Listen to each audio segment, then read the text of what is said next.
Hello students, आज हम लोग इलेक्ट्रिसिटी में इलेक्ट्रिक करंट के बारे में हम लोग चर्चा करेंगे। इलेक्ट्रिक करंट बहुत ही इंपॉर्टेंट एक टॉपिक है जो इसके बारे में हम लोग आज डिटेल डिस्कस करेंगे। इलेक्ट्रिक करंट को हम लोग हिंदी में विद्युत धारा कहते हैं। विद्युत धारा के बारे में हम लोग यहाँ पे डिस्कस करते हैं, ठीक है। तो सबसे पहले देखिए हमारे पास इलेक्ट्रिक करंट। इलेक्ट्रिक करंट को लोग क्या बोलेंगे? विद्युत धारा कहते हैं। क्या कहते हैं? विद्युत धारा कहा जाता है, ठीक है। तो विद्युत धारा होता है क्या है, इसको जानने के लिए थोड़ा सा हम लोग एक्सप्लेनेशन करते हैं एक्चुअली होता है क्या है। तो कोई भी सब्सटेंस होता है, सब्सटेंस या पदार्थ होता है, कोई भी जो पदार्थ होता है उसकी जो परमाणु होता है, ठीक है ना, उसके परमाणु के नाभिक में प्रोटॉन और न्यूट्रॉन होता है। जैसे मान लीजिए कोई पदार्थ लेंगे, जैसे मान लीजिए कोई पदार्थ हो गया या कोई सब्सटेंस हो गया। अब ये कोई पदार्थ है, इसके नाभिक, क्योंकि हर एक पदार्थ में एक नाभिक होता है, पदार्थ के परमाणु के अंदर एक नाभिक होता है। तो ये आपका एटम हो गया। क्या हुआ? एटम। अब इसमें देखेंगे ध्यान से, इसका न्यूक्लियस होगा। तो मानिए कि यहाँ पे आपका न्यूक्लियस हो गया ऐसे, ठीक है। अब न्यूक्लियस में कौन रहता है? तो हम लोग जानते हैं प्रोटॉन प्लस न्यूट्रॉन अवेलेबल होता है। यानी परमाणु के अंदर या न्यूक्लियस के अंदर प्रोटॉन और फिर क्या होता है? न्यूट्रॉन उपस्थित होता है। इलेक्ट्रॉन क्या करता है कि इलेक्ट्रॉन इसके चारों तरफ, समझ गया ना, वृत्तीय कक्षा में ऐसे ऐसे चारों तरफ क्या करता है? रिवॉल्व करता है, घूमते रहता है या चक्कर लगाता है। तो प्रोटॉन और न्यूट्रॉन जो होता है वो न्यूक्लियस के में रहता है, न्यूक्लियस यानी नाभिक में रहता है, और इलेक्ट्रॉन जो होता है वो इसके चारों तरफ क्या करता है? चक्कर लगाता है, ठीक है। ऐसे बहुत सारे ऑर्बिट होते हैं। तो इसी तरह फिर ये दूसरा ऑर्बिट हो जाएगा, ठीक है। ऐसे ही तीसरा ऑर्बिट हो जाएगा, ठीक है। ऐसे ही चौथा ऑर्बिट हो जाएगा, सो। तो होता है क्या कि जितने नाभिक में या जितना न्यूक्लियस में पी रहता है, ठीक है, पी मतलब प्रोटॉन, उतने ही जो ई होता है जो चारों तरफ कक्षा में क्या करता है? चक्कर लगाता है। तो प्रोटॉन की संख्या और न्यूट्रॉन की संख्या, यानी नंबर ऑफ प्रोटॉन और नंबर ऑफ क्या होता है? न्यूट्रॉन। न्यूट्रॉन नहीं बोल सकते यहाँ पे, इलेक्ट्रॉन कर सकते। ये हमेशा क्या होता है? बराबर।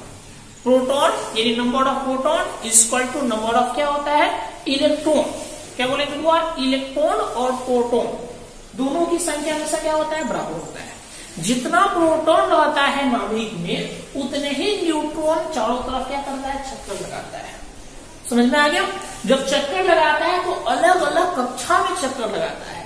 इसीलिए मान लीजिए पहला कक्षा हो गया, फिर दूसरा कक्षा हो गया, फिर तीसरा कक्षा हो गया, फिर चौथा कक्षा हो गया, ठीक है।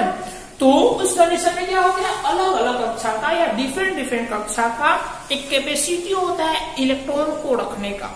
समझ में आया ना? इलेक्ट्रॉन को रखने का क्या होता है? कैपेसिटी होता है।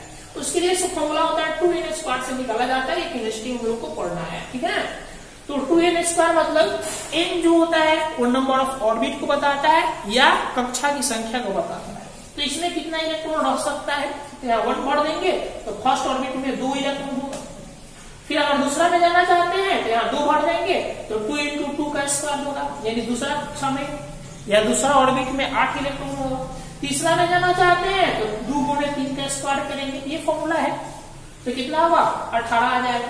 ऐसे ही सोन आप निकाल सकते हैं। इस कंडीशन में होता है क्या है कि जो इलेक्ट्रॉन, समझ गए, जो इलेक्ट्रॉन कक्षा के जो इलेक्ट्रॉन यानी नाभिक के पास होता है, ये जो कक्षा नाभिक के पास होता है, तो उस कक्षा में जो इलेक्ट्रॉन घूमता है, या सीधा ऐसे समझो कि नाभिक या न्यूक्लियस के पास वाले जो इलेक्ट्रॉन होते हैं उसमें जो फोर्स ऑफ अट्रैक्शन ज्यादा होता है। क्यों?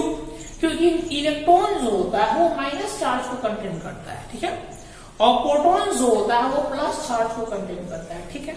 और जो एटम होता है, इसलिए एटम हो गया वो न्यूट्रल होता है। क्या होता है? वो न्यूट्रल होता है। न्यूट्रल मतलब क्या? उदासीन होता है। उदासीन क्यों होता है? क्योंकि जितना प्रोटॉन होता है उतना इलेक्ट्रॉन होता है। इलेक्ट्रॉन क्या होता है? माइनस चार्ज को कंटेन किया है। प्रोटॉन क्या हुआ? प्लस चार्ज को कंटेन किया है। इसीलिए यहाँ पे जो नाभिक के पास इलेक्ट्रॉन रहेगा तो दूरी कम रहता है। तो कहीं भी दूरी कम रहेगा तो फोर्स ज्यादा काम करता है, यानी बल ज्यादा लगता है। या डिस्टेंस कम हो जाने के कारण जो इलेक्ट्रॉन नाभिक के पास होता है उसमें फोर्स ज्यादा होता है। और फोर्स ज्यादा होता है तो वो इलेक्ट्रॉन काफी एक दूसरे को क्लोज होता है और बांध कर रखता है, यानी उसको बैंड क्या कहता है, उसको एक दूसरे को बांध कर ही अट्रैक्ट करके रखता है नाभिक। और जैसे जैसे कक्षा दूर होते चला जाता है तो वैसे वैसे जो फोर्स होता है जो न्यूक्लियस और फिर क्या होता है इलेक्ट्रॉन के बीच लगता है, उसकी जो बीच में जो बल लगता है वो धीरे धीरे कमजोर बल लगने लगता है। क्या करने लगता है, वीक फोर्स काम करने लगता है। तो जब वीक फोर्स काम जब फोर्स वीक काम करने लगता है उस कंडीशन में होता है क्या, जो इलेक्ट्रॉन जो होता है वो रोटेशन तो करते रहता है परंतु फोर्स कम काम करने के कारण किसी बाहरी एक्सटर्नल फोर्स अगर इसको मिल जाए एटम को, तो ये वाला जो इलेक्ट्रॉन होता है जो सबसे बाहरी कक्षा में इलेक्ट्रॉन होता है उस पे सबसे कम बल काम करता है। तो अब सबसे बाहरी फोर्स मिल जाता है किसी सोर्स से, तो ये इलेक्ट्रॉन जो होता है अपने कक्षा छोड़ देता है, यानी अपने एटम वाले जो जिस एटम में है वो अपने एटम में का ऑर्बिट छोड़कर दूसरे वाले एटम में चले जाता है। ध्यान से सुनिए क्या बोलते हैं, जब बाहरी एनर्जी मिलेगा इलेक्ट्रॉन को, ठीक है, तो इस कंडीशन में इस एटम का सबसे बाहरी कक्षा का इलेक्ट्रॉन क्या करता है, बाहरी ऊर्जा लेकर या बाहरी फोर्स के कारण ये अपनी कक्षा छोड़ के दूसरे एटम में चला जाता है या दूसरे क्या होता है परमाणु के अंदर चला जाता है। जब ये परमाणु ये वाला इलेक्ट्रॉन दूसरे के परमाणु के अंदर चला जाता है, इस कंडीशन में ये वाला जो एटम होगा, ये वाला जो परमाणु होगा वो धन आवेश को कंटेन कर लेता है। कौन आवेश होगा, धन आवेश यानी पॉजिटिव चार्ज को कंटेन कर लेता है या पॉजिटिवली नेचर का हो जाता है, यानी धनावेशित हो जाता है। अब ये इलेक्ट्रॉन जो होता है, ठीक है, जहां या जिस दूसरे वाले परमाणु में जाता है तो वहां पे इलेक्ट्रॉन की संख्या पहले से क्या करेगा, बढ़ा देगा।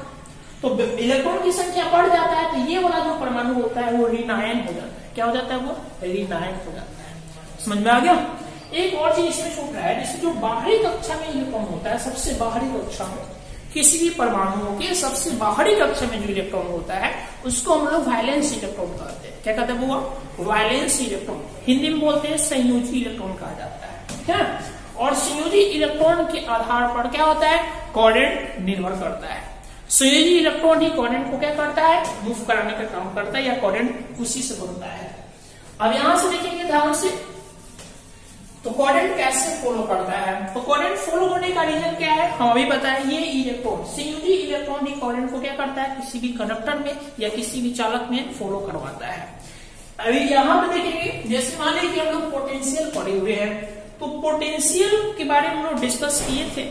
जो हाई पोटेंशियल होता है, एक लो पोटेंशियल होता है। तो हाई पोटेंशियल से लो पोटेंशियल की ओर क्या होता है, इलेक्ट्रॉन मूव करता है। ये सिंपल आप ऐसे समझिए कि जैसे कोई वायर है, अब एक देखना चाहते हैं कि वायर में किसमें करंट फ्लो कर रहा है, किसमें करंट फ्लो कर रहा है।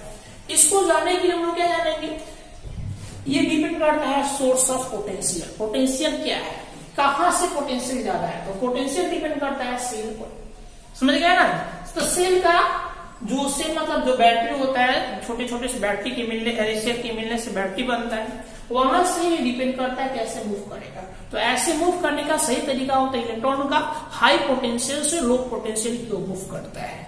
जैसे सिंपल आप ऐसे समझिए कि जब हम किसी कहीं पे हम लोग गड्ढा वगैरह कर देते हैं, ठीक है, तो वैसे हम लोग गड्ढा कर दिए, दो जगह गड्ढा कर दिए, खेत वगैरह होता है, ठीक है ना, और वहां पे एक में पानी भर देते हैं, एक में थोड़ा कम पानी भर देते हैं, ठीक है।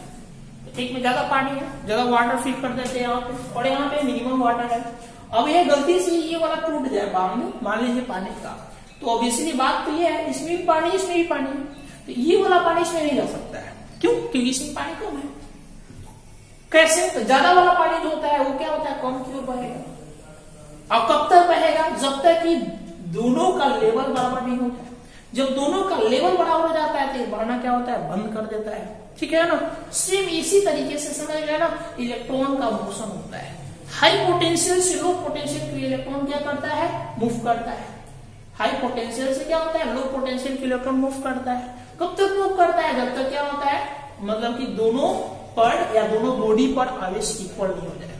समझ में आ गया। अब हम लोग देखेंगे ध्यान से, ये हम लोग का टॉपिक क्या है, विद्युत धारा। विद्युत धारा मतलब क्या, इलेक्ट्रिक करंट। और इलेक्ट्रिक करंट के बारे में हम लोग एक्सप्लेन यहाँ पे कर रहे हैं। अब यहाँ पे होता क्या है, करंट कैसे मूव करता है, तो किसी भी तार में या किसी भी वायर में, ठीक है, किसी भी तार में या किसी भी क्या होता है चालक पदार्थ में। ये डिपेंड करता है अनुप्रस्थ काट पर। अनुप्रस्थ काट मतलब क्रॉस सेक्शन है, ये वाला उसको क्रॉस सेक्शन करते हैं। इस क्रॉस सेक्शन मान लीजिए इसका क्रॉस सेक्शन कितना है वो यूनिट है। यूनिट मतलब क्या होता है 1, ठीक है। अब इसमें 1 सेकेंड में जितना मात्रा में आवेश का मान प्रवाहित होती है या जाती है, यानी 1 सेकेंड में आवेश जितना मात्रा में एकांक क्रॉस सेक्शन वाला, एकांक मतलब क्या होता है इकाई, समझ गए। जितना आवेश का मान क्या होता है प्रवाहित होती है चालक से, ठीक है, उसी प्रवाहित होने वाली जो घटना होता है उसी को बोलते हैं इलेक्ट्रिक करंट। यानी सिंपल ऐसे समझो कि जो आवेश होता है, चार्ज जो होता है, चार्ज को मूव करना कंडक्टर में, यानी आवेश को समय के साथ आवेश को प्रवाहित होना चालक में क्या कहलाता है, करंट कहलाता है, इलेक्ट्रिक करंट कहलाता है। तो इलेक्ट्रिक करंट का डिफिनेशन हम लोग को क्या मिला, समय के साथ समझ गया ना, किसी भी चालक में या किसी भी क्या होता है चालक या आप कह सकते हैं क्या कंडक्टर में आवेश को प्रवाहित होना क्या कहलाता है, विद्युत धारा कहलाता है। धारा मतलब आवेश को प्रवाहित होना। आवेश मतलब क्या होता है, जस्ट लाइक आवेश नहीं पता इलेक्ट्रॉन या प्रोटॉन, तो इलेक्ट्रॉन को मूव करना क्या कहलाता है, करंट कहलाता है किसी भी चालक में। इसका डिफिनेशन वो बन जाता है। पहला डिफिनेशन क्या बन जाएगा कि सपोज दैट मेरे पास इलेक्ट्रिक करंट है, इलेक्ट्रिक करंट का सिंबल हम लोग आई लेते हैं, आई मतलब इलेक्ट्रिक करंट। हम क्या बोले, किसी चालक में आवेश प्रवाहित हो रहा है, समय के साथ आवेश के प्रवाहित होने का दर क्या कहलाता है, विद्युत धारा या इलेक्ट्रिक करंट। आवेश प्रवाहित हो रहा है तो कितना होगा क्यू। तो मान लीजिए कि क्यू आवेश क्या हो रहा है, प्रवाहित हो रहा है। किस कहाँ प्रवाहित हो रहा है, कहाँ जा रहा है, कहाँ मूव कर रहा है, तो क्यू जो आवेश है किसी चालक में मूव कर रहा है। चालक मतलब क्या हुआ, मतलब कि रेखा हो गया, रेखा नहीं लेंगे यहाँ पे हुआ, ये लेंगे तार, ठीक है। इस तार में आवेश कितना जा रहा है, हुआ क्यू। अब ये आवेश को मूव करने के लिए ये दोनों ए और बी दो इंड पॉइंट होगा। ए से बी तक इन करने में कुछ टाइम लगेगा, कोई भी चीज को ले जाने में टाइम लगता है। तो मान लीजिए सपोज दैट ए से बी तक जाने में इसमें क्या है, इसको टी समय लगता है। कितना समय लगता है, टी। तो इसके अनुसार दोनों को डिवाइड कर देंगे ना, तो डिवाइड करने के बाद जो वैल्यू आता है वही वैल्यू क्या कहलाता है, इलेक्ट्रिक करंट का वैल्यू कहलाता है। इसीलिए हम लोग कह सकते हैं I = Q बाई कितना कह सकते हैं, T। ये सूत्र हो जाएगा। यानी इलेक्ट्रिक करंट किसे कहेंगे, तो आप ऐसे कहते हैं चार्ज और फिर क्या होता है, चार्ज और टाइम का रेशियो जो होता है वो इलेक्ट्रिक करंट कहलाता है। आवेश और समय के अनुपात को हम विद्युत धारा कहते हैं। समझ में आ गया। अब यहां से देखेंगे जब टाइम इंटरवल शॉर्ट हो जाए, तो जब भी टाइम इंटरवल शॉर्ट होगा तब कम समय में कम आवेश मूव करेगा। मान लीजिए तार है और टाइम आपको बहुत कम दे रहा है, जब कम टाइम देंगे तो टाइम इंटरवल क्या होगा, टाइम टी का वैल्यू कितना होगा, मिनिमम। जब टी का वैल्यू मिनिमम हो जाएगा तो क्यू का वैल्यू क्या होगा, मिनिमम। कोई भी चीज में समय कम देंगे तो ऑलरेडी प्रवाह भी कम होगा। तो यहाँ पे क्या होगा, समय कम है तो आवेश कम प्रवाहित होगा। तो जब कम प्रवाहित होगा उसके लिए हम लोग सिंबल क्या लेते हैं, डेल। क्या लेते हैं, हुआ डेल। तो यहाँ डेल क्यू बाई कितना हो जाएगा, डेल टी। अब यहाँ डेल क्यों लिए, क्योंकि टाइम क्या है, शॉर्ट है, यानी कम समय में आपको आवेश क्या हो रहा है, कम प्रवाहित हो रहा है। उस कंडीशन में जो वैल्यू आएगा आई का, वो आई क्या कहलाएगा, इंस्टेंटेनियस करंट, तात्क्षणिक विद्युत धारा। समझ में ना, क्या बोलेंगे, तात्क्षणिक विद्युत धारा। अब इसको हम लोग चेंज कर देते हैं, डेल को चेंज करते हैं डी में। तो डेल क्या बदल जाता है, हुआ डी में। कैसे, तो इसी को दूसरे फॉर्म में आप ऐसे लिख सकते हैं, आई इक्वल टू कितना लिख सकते हैं, डी बाई डी टी और इंटू में क्यू। और यही आपको डिफिनेशन बता देगा, क्या इलेक्ट्रिक करंट का डिफिनेशन बता देगा। डी बाई डी टी को हम लोग रेट ऑफ चेंज कहते हैं। क्या बोलते हैं, रेट ऑफ चेंज को बताते हैं। ये बताएगा रेट ऑफ चेंज, और यहाँ क्या है, टी यानी टाइम। तो समय के साथ समझ गया ना, परिवर्तन। कौन सी परिवर्तन है, क्यू। क्यू क्या है, चार्ज है। क्यू क्या हुआ, चार्ज है। चार्ज मतलब क्या, कर, ये आवेश है। तो समय के साथ समझ गया ना, आवेश में परिवर्तन क्या कहलाता है, हुआ विद्युत धारा कहलाता है, यानी आई कहलाता है। ये भी आपका डिफिनेशन हो गया। रेट ऑफ चेंज ऑफ क्या, electric charge with time is called क्या होता है, इलेक्ट्रिक करंट। अब समझ में आ गया। अब हम लोग देखेंगे ध्यान से इसका यूनिट क्या होता है। तो इसको यूनिट करने के लिए क्या जानना पड़ेगा, ये डिपेंड किस पे है, तो डिपेंड है चार्ज पे और डिपेंड है टाइम पे। इसीलिए हम लोग ध्यान से देखेंगे तो आई का आई रहेगा। तो मेरे पास इतना है, main formula I equal to Q by T. क्या है, हुआ I equal to Q by T. तो हम लोग को क्या चाहिए, आई का एसआई रेट चाहिए। क्या चाहिए हुआ, आई का एसआई यूनिट चाहिए। ध्यान हम लोग क्लास से क्रॉस चेक कर लेंगे आई का एसआई यूनिट है क्या। आई का एसआई यूनिट या एसआई मात्रक आप कर सकते हैं या एसआई यूनिट ऑफ आई। अब यहां देखेंगे आई जो हो, आई देखेंगे यहाँ पे तो आई क्या है, क्यू और टी से बना हुआ है। तो क्यू क्या है, चार्ज। तो चार्ज का इससे मतलब क्या होता है, कूलम। ठीक है, और ये क्या है हुआ, समय। समय का इससे मतलब क्या होता है, सेकंड। हम लोग पढ़े हैं चार्ज की डिफिनेशन से कि चार्ज जो होता है वो एम्पियर सेकेंड को कहते हैं। क्या कहते हैं हुआ, एम्पियर सेकेंड को कहते हैं। यानी ए और एस, ए मतलब एम्पियर, एस मतलब सेकेंड को प्रोडक्ट कर देते हैं, वो कूलम कहलाता है। क्या कहलाता है हुआ, कूलम। तो कूलम का वैल्यू जो बढ़ देंगे तो कितना हुआ, एम्पियर सेकेंड। और नीचे क्या करेगा, सेकेंड। सेकेंड का कब आएगा, कितना, एम्पियर। अब क्या निकाले, आई का एस आई मात्रक या यूनिट। आई का यूनिट क्या है, वो एम्पियर। एम्पियर जो है वो आपका एस आई मात्रक है। एम्पियर को ही हम लोग फंडामेंटल मात्रक या फंडामेंटल यूनिट कहते हैं। समझ में आया, ये ऐसे यूनिट है जो किसी चीज पे डिपेंड नहीं रहता है, इसीलिए फंडामेंटल यूनिट कहा जाता है। फंडामेंटल यूनिट साथ होता है, उसी साथ में एम्पियर आता है। अब समझ में आ गया। अब सवाल उठता है कि एक एम्पियर करंट कब बोलेंगे, यानी डिफाइन एक एम्पियर। क्या हुआ, डिफाइन 1 एम्पियर। एक एम्पियर करंट कब होता है, एक एम्पियर को परिभाषित कैसे करेंगे। तो आप इसको आसानी से डिफाइन कर सकते हैं। कैसे, तो किसी भी वायर में या कोई भी कंडक्टर में अगर 1 सेकेंड में, ठीक है, या 1 सेकेंड में अगर 1 कूलम आवेश मूव करे, किसी कंडक्टर में 1 सेकेंड में 1 कूलम आवेश क्या करे, मूव करे, तो उस चालक में, उस कंडक्टर में 1 एम्पियर करंट फ्लो हो रहा है। समझ में आ गया, नहीं समझे, फिर से समझते हैं। अगर मान लीजिए सपोज दैट कि कोई एक तार है, इस तार के द्वारा 1 सेकेंड टाइम में, यानी समय कितना हुआ, 1 सेकेंड, आवेश का यानी Q का मान जितना होगा वही Q का मान 1 एम्पियर का आएगा। नहीं समझे, देखो कैसे, क्योंकि मेरे पास क्या है, I बराबर Q/T। हम क्या बोले, हम बोले पहला डिफिनेशन के अनुसार कि 1 सेकेंड लेना है टाइम, तो टाइम लेंगे 1 सेकेंड, मतलब यहाँ पे टाइम का वैल्यू क्या बनेगा होगा, और मतलब क्या, 1 सेकेंड। 1 सेकेंड में अगर 1 कूलम आवेश पर मूव करता है, 1 कूलम आवेश मतलब क्यों का वैल्यू कितना हुआ, 1 कूलम आवेश। यहाँ 1 सेकेंड टाइम हुआ, 1 कूलम आवेश हुआ, तो जो इसमें करंट होगा उस करंट को ही बोलेंगे 1 एम्पियर। जो इसमें करंट होगा वो करंट क्या बोलेंगे, 1 एम्पियर।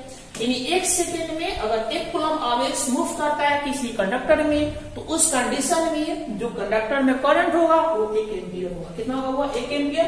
तो कैसे आएगा, कूलम को तोड़ेंगे कितना आएगा, एस, फिर कितना आएगा, एस खत्म, कितना आएगा, ए मतलब क्या, 1 एम्पियर। आई का वैल्यू कितना हुआ, 1 एम्पियर। कितना हुआ, 1 एम्पियर। किसका वैल्यू निकाले, आई का। समझ आ गया, नहीं समझे, फिर से हम लोग समझ लेंगे। यहाँ पर नहीं दिख रहा है तो यहाँ दिख रहा है, आई इक्वल टू मेरे पास Q/, कितना है हुआ, T। चार्ज कितना है, 1 कूलम। समय कितना है, 1 सेकेंड। ठीक है, 1 कूलम यानी 1 सेकेंड में 1 कूलम आवेश प्रवाहित हो रहा है, तो जो करंट होगा उसी करंट को 1 एम्पियर कहते हैं। तो यहाँ कितना आएगा, कूलम को तोड़ेंगे तो एस, और एस खत्म, कितना आएगा, 1 एम्पियर। इधर क्या चलेगा, इधर चलेगा आई इक्वल टू कितना हुआ, 1 एम्पियर। समझ में आया, यही हम लोग को आज का टॉपिक था जो हम लोग डिस्कस किए। उस टॉपिक का नाम क्या है, इलेक्ट्रिक करंट। करंट में हम लोग को यही डिस्कस करना था जो आज हम लोग डिस्कस कर लिए। आज के लिए हम लोग इतने ही रहने देते हैं। ओके।